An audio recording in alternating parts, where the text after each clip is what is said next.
Hello, my name is Melissa, and I'm a renal dietitian for NxKC Kidney Care. And today I would like to take you on a tour of my local grocery store.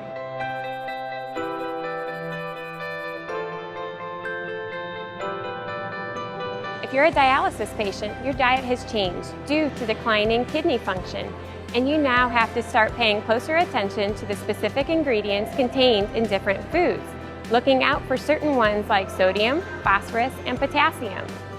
This makes grocery shopping a little more challenging, but I'm going to take you through each section of the grocery store and give you some tips and pointers. Don't forget that you should always check with your dietitian when you encounter food items that you're not sure about. Let's start with the produce section, which mainly falls into the potassium category. Some high potassium fruits and vegetables include tomatoes, potatoes, bananas, oranges, and cantaloupe.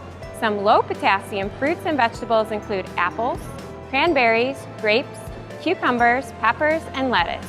But remember, portion size really matters because low potassium foods can easily become high potassium foods if you eat too much of them. So a general rule, stick to half-cup portions unless otherwise specified by your dietitian. You can also demineralize or leach some of your higher potassium foods like potatoes to reduce the potassium content.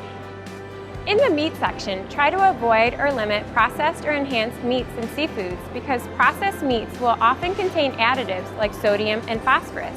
Only 40 to 60% of phosphorus that is naturally occurring in meats is absorbed by your body. However, up to 100% of the phosphorus and additives added in processed foods can be absorbed.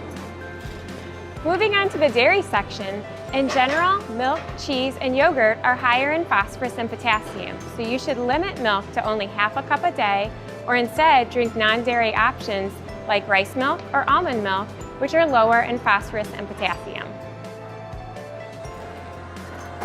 Many frozen food items are ready to eat once cooked or heated up. Oftentimes this means they include a number of additives such as sodium.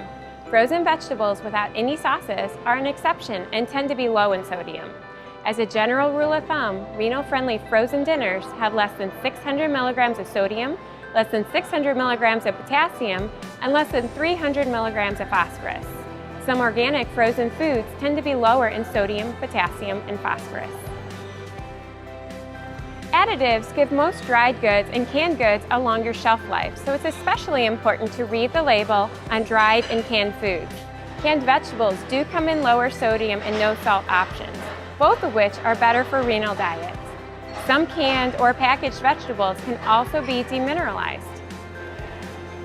Now let's move on to the bakery.